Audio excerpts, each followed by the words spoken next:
What's up, guys? Welcome back to another episode of Unfiltered. So for the first time, we're going to be trying this out. We're actually going to be on Zoom. With the coronavirus cases just rising, we felt like it'd be better to be doing it this way. It might be a little awkward. I'm going through some growing pains right now, but for today, we're going to be talking about the election. With everything going on, the election obviously was in the spotlight for a couple of days. We were in silence. We didn't really know what was going on for about a week or so. And even like right now, we're not 100% sure what's going on. I think we all know who the winner is. Problem being that there is a lot of push from the White House right now to not leave. So, I mean, I'm going to start off with you and just ask you for like your take on everything. I know you got a lot to say, but before I pass it off to anyone else, I want to hear your thoughts on what's going on right now and how are you feeling? Because I know going into this, we've had so many podcasts where you were so concerned about this election in particular. Um, so for me, I just remember waking up that Saturday morning when they announced Joe Biden as the winner. I was so relieved. Before that, I had been going through these stages of stress where my stomach was messed up, I couldn't sleep, I couldn't really eat. And so it was taking a really big toll on me because I knew that if Trump somehow managed to win the election, that I would not survive it. And so, finding out that his days were numbered was probably one of the most relieving things to ever happen this year. Um, and I know that people have tried to rain on my parade a little bit, not in a selfish way, but more so it was mostly from the Muslim community being like, Joe Biden is and Kamala Harris are both big supporters of Israel, and they both continue to try and impress Palestine and everything like that.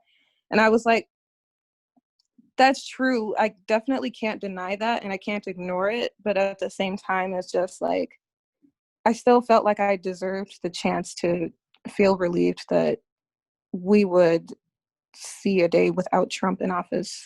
That's kind of just how I was feeling, or how I have been feeling, I guess. Yeah, and I think you definitely speak for a lot of people because there's definitely even amongst the nine of us right on the podcast, I feel like there's a lot of anxiety through the whole time. Whether or not we were directly affected, like someone like Maz, I know you tout yourself for being very unpolitical, but like how are you feeling? Even though it's not obviously this is a very political discussion, but just overall, like, do you feel like there's a change in, like the people like a change in attitude around who you like the people you hang out with? Have you seen any direct effects from it, or you kind of still check?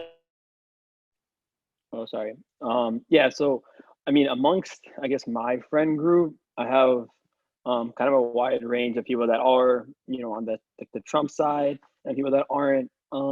And I don't know, it's just kind of it's very interesting to kind of see their like perspectives on it. But I mean, I personally, I'm definitely relieved that it, went the way it did. I agree with Amina in the aspect of that. Their Biden and Kamala have their takes on the Israel aspects of that. For us, isn't huge, but at the same time, I don't know. I think again, it's just like a huge sigh of relief that Trump isn't in office. We're avoiding like the bigotry and like the racism, and that in itself is something that I think is really important that we're getting away from, because it's just like that's not what we want our country to be about. And I don't know, it's just like a huge character thing, and like Trump's character, it's like you don't want someone like that running the office, right? So yeah, I don't know, that's just kind of my 2 cents on it. What do you think, Hannah? Was directed to you. So I actually think it's really interesting that Ma said that, because me and my friend group are kind of like on the opposite spectrum. Like, I really don't have any Republican Trump supporting friends like at all. And a lot of my friends like actually fall like even further left. Like, I have a lot of friends that, like, call themselves leftists and stuff. And so while I understand like we're very happy about Trump losing, and I'm excited to see how the American government kind of like proceeds from here, we definitely have to remember, like, it's not over yet. Like, we can be happy about it, but like this is not the place where we want our country to be. And like after Joe Biden has said so many things that he want to do, like we know that in the Obama-Biden administration, while Obama had really big plans, he didn't accomplish as much as he wanted to do. And so it's like, while we have Biden, like we have to hold him accountable for what we want him to do, because again, we like settled for Biden. Like we weren't like actively voting for him or actively like pursuing him as a candidate, but like we settled for Biden. And so I'm just like I want to see what he does in the presidency according to like what we voted him in to do. I mean, I see your hand up, so feel free. Yeah, I kind of wanted to piggyback off of what both Hannah and Maz said about like just friend groups and everything. And I got into arguments with people on social media about why I personally couldn't be friends with Trump supporters. And I found this really great James Baldwin quote that says, "We can disagree and still love each other unless your disagreement is rooted in my oppression and denial of my humanity and right to exist." So that's my fundamental, like, that's the reason that I can't, like, I can't deal with Trump supporters, like, you know, being friends on the opposite side of the aisle, because to support Trump is to support the oppression of minorities and to like discrimination against the poor. And like, I don't know, man, I can't, it's just like say that you agree with what is it called, terrorist organizations like the Proud Boys and the Ku Klux Klan. Like, I'm not going to pretend that any part of that is okay. And so like, that's personally why I don't entertain like Trump supporters. That's why I never could, because their support for Trump is rooted in like my oppression and my pain. And I just don't feel like I should have to do that. I feel like I might get judged, but I'm gonna give you pushback on that. Do you feel that way about like all Trump supporters? Because I feel like there are some that pride themselves on the hate and the oppressive nature of it, and then there's some that, like, I've definitely heard from a lot of people who are like, "Oh, I only like Trump because of like the economy." And granted, like, that is definitely a stupid statement, just out of like facts and just purely like from a statistical standpoint. But do you feel that way, like, as a general, like for all 71 million people that voted for him? Is it like, do they all encompass that for you? I mean, I'm not going to say 100% because you can't say anything with 100% certainty. But at the same time, it's kind of like Trump brought out the worst in some people. He made it okay to be openly racist, to be openly bigoted. And that's part of the reason that he has so much support, is that people, I guess, feel like they can be their authentic selves, even if their authentic selves are rooted in hate.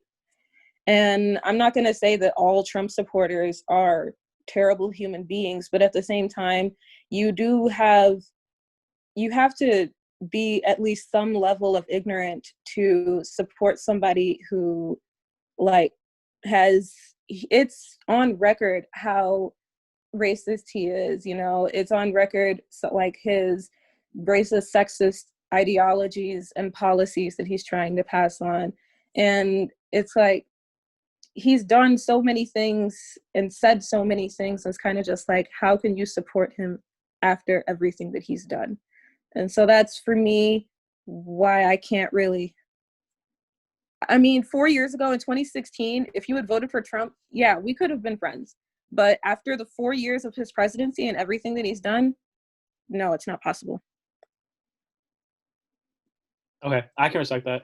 I feel the same way. Like, I feel like there are just a lot of people that are rooted in that ignorance portion of it. And I feel like you see that a lot, right? Especially with social media just being so prevalent, you've allowed people to have platforms, whether or not they deserve them and whether or not they're saying things that are truthful or a different story. But I think there are some people that more so buy into the fallacy that, you know, he's improved the economy, he's really for them.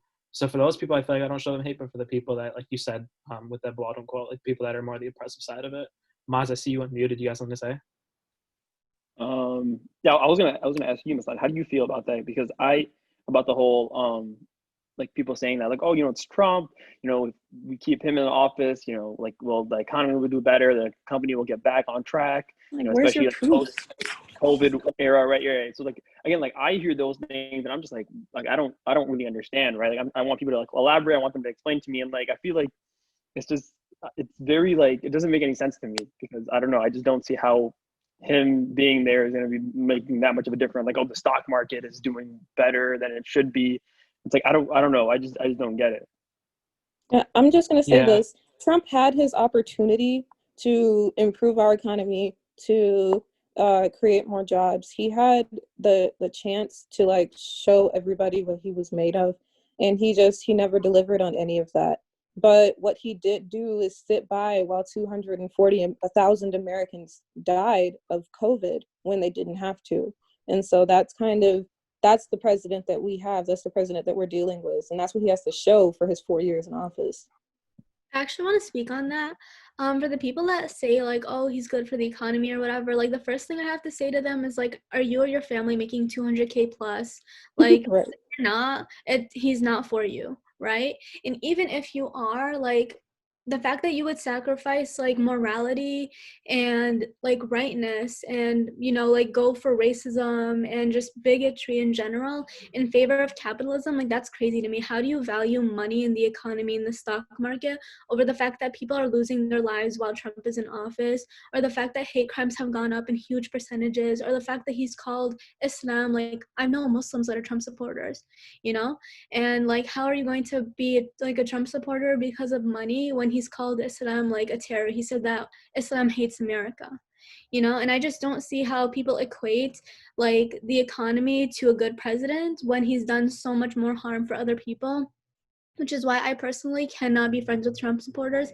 I don't want anyone in my life that does not have a good sense of morality. And I think that if you are going to be able to excuse him or condone like an outwardly racist person's actions, then you are enabling that. And you're saying like, that's okay. In your book, that's okay.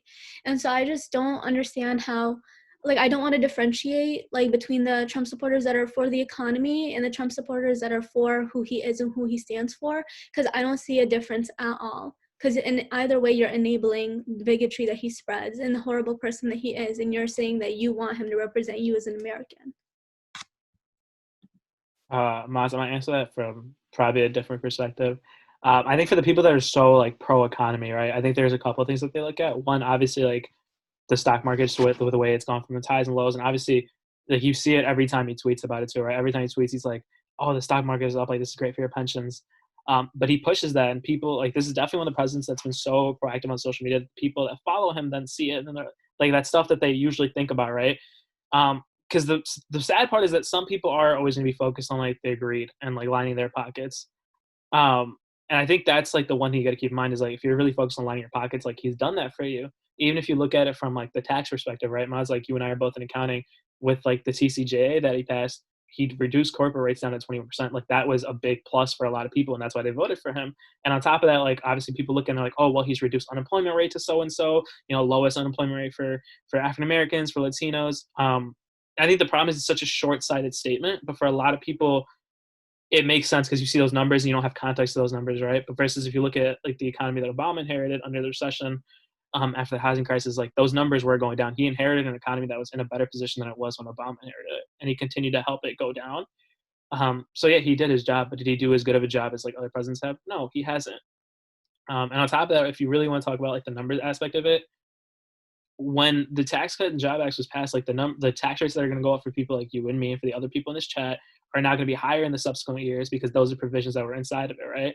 But now people are going to think that the crazy part is that people are going to think that like, oh, Biden raised my taxes, when in reality, like it was Trump from a couple years back. So I think a lot of people are so pro economy without realizing like the full problem at hand. It's really easy to take things that he says out of context, and that's what the president's known for. Right? He's known for like saying things and putting them in a context and twisting them in a way that benefits him, but not in a manner that actually showcases the entire truth. I'm not gonna lie, I don't know much about the economy. Everything that I know about Trump's presidency in general is how it's affected my communities. So like the Muslim community and the Black community, especially the Black community.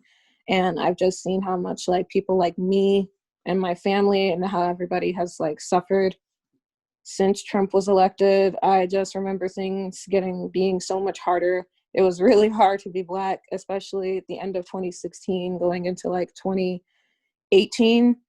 So it was like, for me, like I don't care about the economy. But the little bit that I do know is that, yeah, he didn't do all that well. Not compared to like, I remember Bill Clinton being like supposedly being really good for the economy and anything like that. Trump thinks that he's done that good of a job, and the numbers are just not on his side. And so like that's all the more reason that I can't really see why anybody would want to get behind him, because it feels like you're lying to yourself at some point. The person that lines your pocket is the person that you're going to vote for. And I think that's what we saw at this election to a good extent. The person who represents your ideals, and that's the crazy part, right? 71 million people still voted for him. I want to switch gears though. So we've talked about the election, right? Can we talk about the subsequent events that happened? And I think some of the things are just like crazy, just from everything that's happened. There's something that came out today.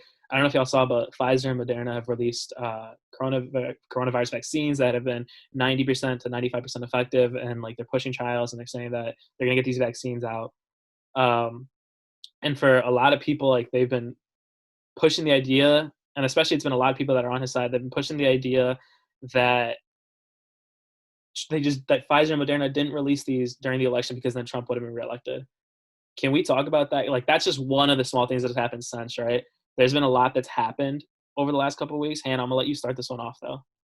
Okay, so I think that one of Trump's biggest like strategies in order to get what he wants to say across is definitely the use of fear mongering, and he uses conspiracies. He says things that are blatantly not true. Like he just lies, and people will believe him. And I definitely think that plays into a large part that I mean, statistics show like a lot of his followers are uneducated. Like he has more uneducated, non-college finished like followers than Biden does.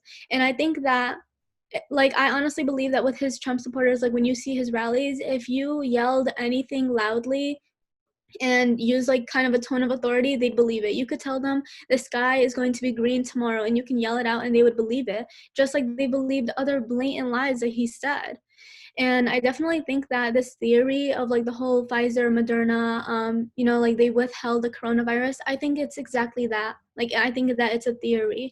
And they're trying to find every single way to switch it up because they can't accept that the person that they genuinely believed was going to become the president of the United States is no longer the president of the United States.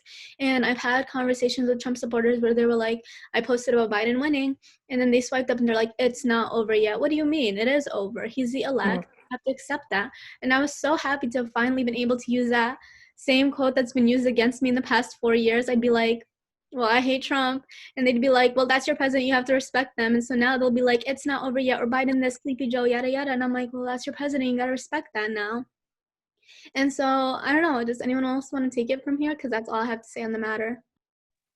You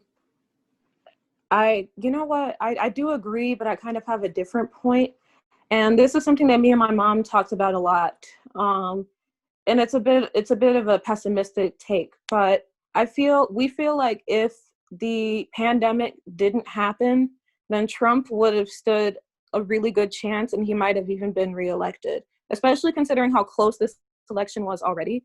But Trump's poor handling of COVID and how many people he let die, how he treated the virus, how he perpetuated racism, all of that, it didn't help his case. Especially didn't, towards the end of the summer when we'd had all of these people die. And, just the way that he was talking to like state governors, like Gretchen Whitmer, the governor of Michigan, and then Andrew Cuomo, the governor of New York, and who are all basically trying to do what was best for their state to keep people safe. And like all of that, I feel like played a really big role into why a lot of Trump supporters, switched sides, because they were like, you kind of left me behind, homie. You left a lot of people in the dust, especially like poor, low income people that couldn't get access to healthcare. So like, yeah, I think that, I don't know about this whole vaccine business. I do agree that it's probably like another conspiracy theory, like Hannah said, but I do know that COVID is like one of like the top of people's list of like why they were voting for who they were voting for. Dude, when Maz, I feel like I just cut you off. Real quick, when I was going through like when it was election day, right, and MSNBC and CNN and Fox, everyone was doing their coverage. They had an exit survey of like what do Republicans, Democrats care about the most. On the Democrat side, like people that were already registered to vote as Democrat, it was the coronavirus. But on the Republican side, it was more like the economy. Like that was their number one concern. But Maz, I'm gonna let you continue before I drop the next question. Yeah, no, I was just gonna say like it's just crazy like how when Biden's giving his speech and he's talking about the victory, and then he's stressing coronavirus, right, and what he plans on doing to kind of fix that, and then you see Trump, and like instead of being like the guy like just taking the loss, right, like Trump is just try and find any single way he can to like kind of make himself, I guess, like appear to be the winner, and just like he's gonna fight however he must like possibly can, just like the biggest sore loser ever. So it's just like you're taking away like precious time, and like this you could be using towards like helping the country, right? Like helping with coronavirus, whatever it is. But it's just I don't know. It's just sad to see that is what we had for 4 years, right? But yeah, no, go ahead, Masani. You had a question. Yeah, dude. On that topic, right? Something crazy I was reading was there have been more Republican senators that have coronavirus than have admitted that Biden has won the election. Like I felt like that. Like obviously, like, the statistic is crazy only because coronavirus is rampant. But it's not that difficult to say like, hey, the election is done, especially when all the lawsuits are coming back. There isn't proof of election fraud. There might be counts of voter fraud here and there in different counties, but there isn't anything that suggests widespread election fraud. But I do have another question for you guys. Hey, I'm gonna let you start with this one. So Biden did win, right? And it's not shocking that a majority of us refer Biden in this podcast, but the rest of the country didn't portray how he felt. Even if you look in Illinois, right? If you saw the map of Illinois, Chicago is blue and the rest of Illinois is red. What do you feel, and like how does that feel about like the polarization of this country going forward? Because this is now, we keep stressing, right? 2016 was the most important election. 2020 was the second most important election. These next 4 years in no way are going to be easy, and it kind of shows that we're all kind of just cut right down the middle. But how do you feel about that? So I think that's really interesting because in my personal circle and in my social media, everyone I know is blue, right? Everyone I follow, everyone I interact with, everyone I know in real life is like Democratic. And that goes for a majority of our age group. But when you look at the country, like even if, I don't know if you guys relate to this, but even if everyone I know is voting and leaning the same way I am, a majority of the country isn't. 70 million people voted for Donald Trump, right? And I think that's to say that as a country, we have a lot of work left to do. And I definitely think that America was not ready for the presidency that we had with Obama. Like we thought that we were progressing as a country, especially with race, when that's been a big issue in our country. And Donald Trump winning just made us, Donald Trump and his entire presidency feels like 10 steps backwards. Like instead of progressing in the way that other countries have, and I see other countries that have really good governments, and that's not to knock our own government because democracy is a great thing, but it's to say that as a people, we have our values that are being reflected by the country's vote are very different from the values that like the founding fathers like built the Constitution on and whatnot. And it was like liberty and justice for all. And we say that, but it's like, how do we have that when we have issues that even Donald Trump perpetuated? Like we have systematic racism that we haven't been able to get over. Like Donald Trump called, or he retweeted or something about calling Black Lives Matter like a cult or something. And it's like, how do we expect to progress as a country when we're in a position where so many people are kind of like echoing the same beliefs that we say that we don't want to have? And I just don't even know the solution. Like I don't even have like an answer for what we have to do or what needs to be done because I don't know. Yeah, just to go off of what you said, to answer Masani's question, I've been to these other parts, these red parts of Illinois, or at least some of them. Like I went to school in Bloomington for a hot minute, and then I went to ironically Muslim camp in Carbondale. And it's basically another planet. And there are some places in Illinois that I still won't go to. Like you could not pay me to go to Peoria or Pekin, Illinois, because Pekin actually has a Klan. And so like this is stuff that my family talks to me about, and they're like, Mina, don't you even think about that. Like, don't go anywhere near there. And like, that's the kind of stuff that goes on in my mind is like, yeah, we got clans. What is it called? Just a couple hours away from us. Like, yeah, Chicago is very blue, very left leaning. We have a gay black mayor, you know, who's also a woman. We feel really progressive, but then the rest of Illinois is kind of just like that. And they're, you know, like with their Confederate flags and all of that crap. But it kind of just goes to show Illinois is a good example of how the country is. It's pretty evenly divided. And I don't know, Illinois has kind of always existed like this, where Chicago always sways the votes to turn the state blue. But I feel like we're going to have to just find a way to keep living with each other. Yeah, I think it's kind of like it wasn't just Illinois. I feel like it was kind of like stretched across all the states, like all the major states. Like if you look at like Pennsylvania, right? Like Pennsylvania, Trump was leading, right? The majority of it. But like then you look at like the last couple of days when you're getting all the, you know, the major votes are coming in from either whether it's mail-in ballot, but primarily they're coming from like Pittsburgh, they're coming in from Philadelphia, the big major cities, right? The cities like Chicago, right? The that you could say are like more woke. They have more people that are like, you know, minorities. So, you know, those votes were coming in, right? And those votes are coming for Biden. So, I mean, I think that's huge. I think, again, that's across the whole entire United States. Like, if you look at it, like, I feel like when you look at the map, right, when you get that, like from CNN, you're seeing the map of all the states that, you know, each president won. I feel like I saw all red, right? You're seeing majority red because like that middle half. And a lot of states, I think if you just wind it down state by state, Trump, I think, won more states. But at the end of the day, just, you know, that's why we have the electoral college, right? And that's how we benefited in that regards. But I don't know. I think we as like a community have like the stigma that it's like, you know, we don't need to really vote because it's like, oh, you know, Illinois is always blue, right? But it's like if we don't vote, right? Like if we, a part of that Chicago area, didn't make that vote, then it's like maybe it could have gone red. And maybe I think this year, I don't know, correct me if I'm wrong, if anyone knows this, but like I think it was a lot closer than it typically has ever been in our state alone. I think typically it's always a huge like 80 to 20% or whatever, like landslide. But I think it was more closer to like 60-40 this year, which is crazy to me. It's like, why is that a thing, right? But yeah, I don't know. That was just my 2 cents on it.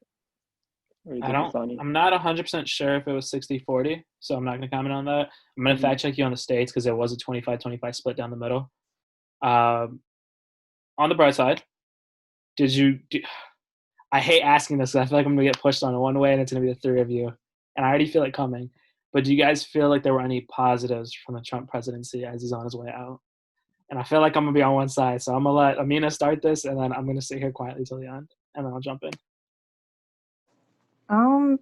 Well, I guess it brought out people's true colors, because I actually was saying this to like a family member.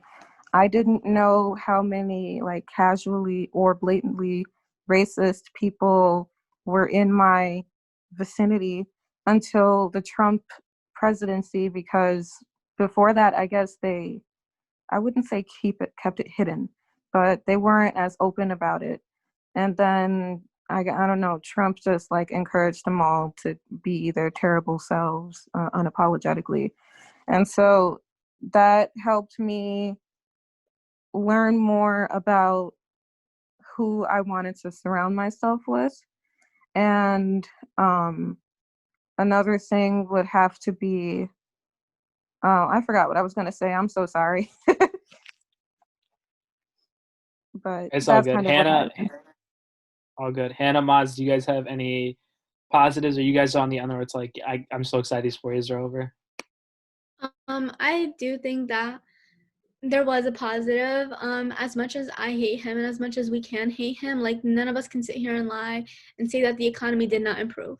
You know, like he did ride the economy that Obama left him, but he did improve it in some ways. I know personally, like my family kind of experienced like one of the tax cuts. Yeah, I think, yeah, the tax cuts. And so we benefited from that. And I'm not saying that that's right or wrong, but I'm saying like we can't deny that there was some good that he did. Definitely the bad that he did was like way worse. Like, I mean, we remember that he was golfing when we were in lockdown for COVID, you know? So it's not like the economy outweighs like everything else that he's done. But I agree with what Amina said as well. I definitely do think that it has shown people's true colors, but that's also not necessarily a good thing, because that just shows how many people that we know or how many people are in our lives that would go to vote blatantly against us. Because a vote for Donald Trump is a vote for every single one of us as immigrants, as Muslims, or children of immigrants, or as women, you know? And so I think that the presidency has brought more bad than it has brought good, but we also can't diminish the small good that he's done. Yeah, I agree and just echo kind of what Hannah said. Same thing. A lot of just the economy, unemployment, I would say. But I think just I mean within like the negative though, it's just like I feel like the negative just outweighs the positive. So it's just like like healthcare. Like I don't even think he still has a healthcare plan like that in itself. Like for 4 years, like what did you do, right? Other than demolish Obamacare. But I don't know. What do you think, Mastani? Yeah, I think he definitely rode the highs. You know how like on the roller coaster, once you get to the top, it has to come down. That's the best part. I think once he came into the office, that thing came down real fast, and we all thought like, "Yo, he's doing a great job." From our aspects, I think it's easier for us to say like, "Yo, he sucked," especially being young brown Muslims. It's like he did not do a great job, but that's because like we weren't the people he was representing. For the people that he's representing, I think he did a good job. But I think the biggest thing is, and Amina pointed out, it brought out the ugly in people. Uh, and I actually feel like I appreciate that more than anything, because I feel like for way too long in America, everyone was so fake woke, and everyone was talking about things that they supported. Um, but when the lights turned on, like you could see like who people really represented, who people really were. You can't take them at that face value anymore, right? I think that was the big thing. I think for me, it showed the ugly in a lot of people, and I feel like you never.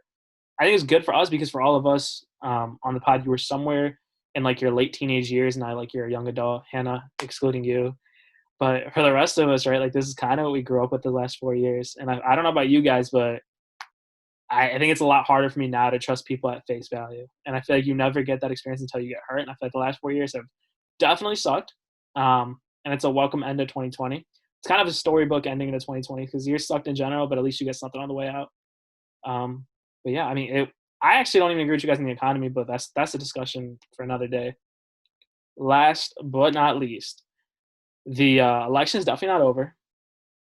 Only because if the Democrats own the House right now, but the Senate is going to 2 runoffs in Georgia, do you guys feel as if I think it's important to talk about the fact that even under the Obama administration, right, like Obama and Biden were not pro-Muslim.